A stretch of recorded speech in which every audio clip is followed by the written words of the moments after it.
On our oceans, there's wind freaking everywhere. Bad first impression. Really big deal. The reason why is in these two maps. The first one, really strong offshore wind zones. The second, water depth in coastal regions.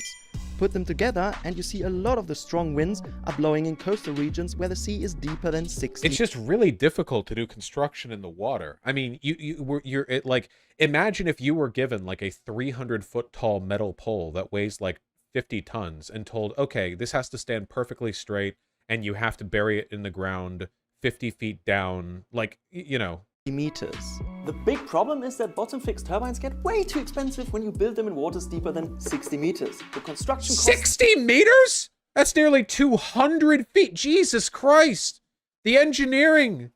just explode. In 2019, the International Energy Agency reckoned that these deep water sites could provide 333,838 terawatt-hours per year. That's stupid. This is a stupid. I hate. This would, okay, this figure came if, like, we took literally all space on Earth that we could possibly build these and then built it everywhere. The production cost of getting this kind of energy would be $8 quintillion fucktillion dollars. This is just like this would be like saying, dude, solar is the solution because if we got all of the energy of the sun, we would have the power of the sun. It's like, okay. 1,838 terawatt-hours per year. 11 times the world's estimated total electricity needs in 2040. That doesn't mean anything. anything. The best performing wind park ever is a floating one, Highwind Scotland. 5 turbines generate enough power for around 34,000 homes. This park is producing 54% of the energy that is potentially available. Floating turbines sounds interesting. I don't know how well that would work, but it sounds interesting. Comparison, the global average capacity in 2018 was 33% for offshore wind turbines. In early 2023, there were 12 floating wind parks. Was that like the double? For offshore wind turbines. In early 2023, there were... Look at that. Look at this guy. We already build offshore oil rigs. It's not that different. Yeah, the difference is that when you're building an offshore oil rig, you build the one rig that people are on basically permanently, and then you just get a fuck ton of oil that gets shipped out. Like, that's very different than building a million floating wind turbines. There were 12 floating wind parks in the world. Combined capacity 199 megawatts, which is tiny. The biggest projects are being developed in the territorial waters of Europe, the US, and East Asia. But like with every new shiny piece of technology, there are a few drawbacks. First, the costs. Yeah. Generating electricity with floating turbines cost almost twice as much as bottom-fixed structures in 2023. So despite higher efficiency, it's more expensive. The turbine and substructure account for 50%, and operating costs increase the further out you go. If you try to concentrate that all and spread it over... Why would the floating ones be more expensive than the rooted ones? That's odd. Maybe there's less efficiency because they wobble on the water? A small number of turbines, it really can appear quite expensive. But as soon as you start deploying more and more turbines, then you can really levelize out some of those costs. And for us, that is the biggest source of the near-term reduction that we see. The amount of engineering that we do for a 5-turbine project is almost exactly the same as the amount of engineering that we do for a 100-turbine project. So by scaling, the production costs could decrease. There has been a similar development in the bottom-fixed offshore sector. Another uncertainty. I think I just have more faith in what I know about solar energy. I mean, I'm not like an expert, you know, I'm not like a huge partisan on this. I support all forms of clean energy development, but that's my feeling on the issue. Just the price has gone down so much, but photovoltaic panels can't be recycled. Huh? Can they not? I'm pretty sure they can, right?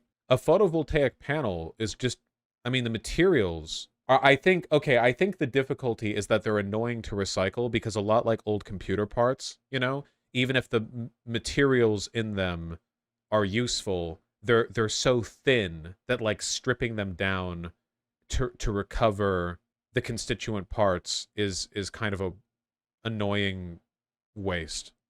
It's not unsolvable. What if we just went back, okay? What if we just went back to the original form of solar panel, okay? What if we returned to tradition with this? This is very like Grug renewable energy, okay? How will we produce the energy? We will use mirrors to redirect light to a center point and boil water, like man is intended to do. Maybe this is what we actually need. How do you recycle this? Well, it's literally just mirrors, dog. No, this is literally the easiest way to do it. You just can only do it on a big station. You can't just connect it directly to a grid because you need water to be boiled and stuff. It's pretty cool looking too, you know? Like, oh, low-res image. Like, it's pretty dope looking. Like, look at that. Sorry, unlike Helios 1, you can't actually use this for an orbital laser. Yeah, look. This is how man is meant to generate energy, okay?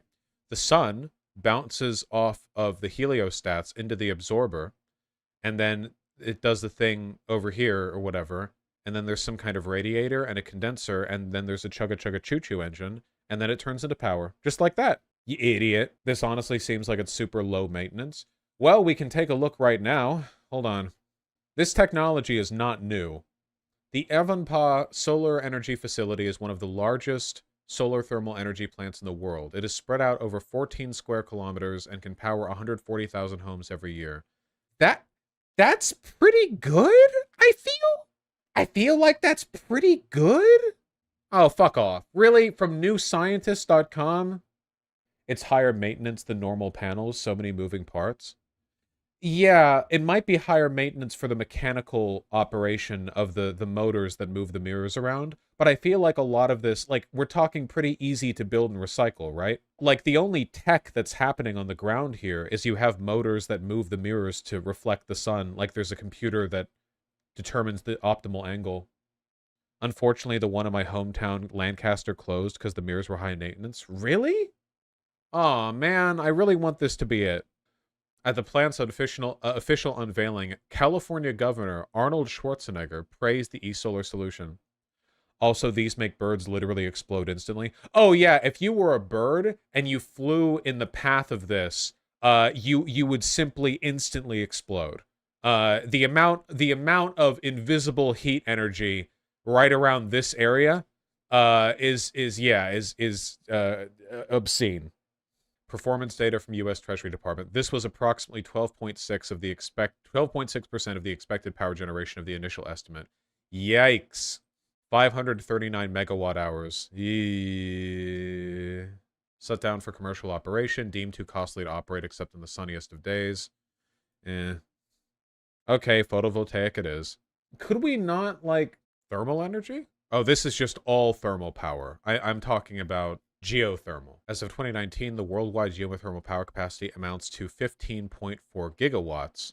That's not very much. I think we should do more of this because it's cool, is my main thing. Geothermal is great for heating homes. Well, I mean, I think all energy is. Oh, apparently the United States is leading in this as well. Why are we so fucking based, dude? It's like every single chart on Earth is the US is right up there, man. Hell yeah. Literally like the main character country.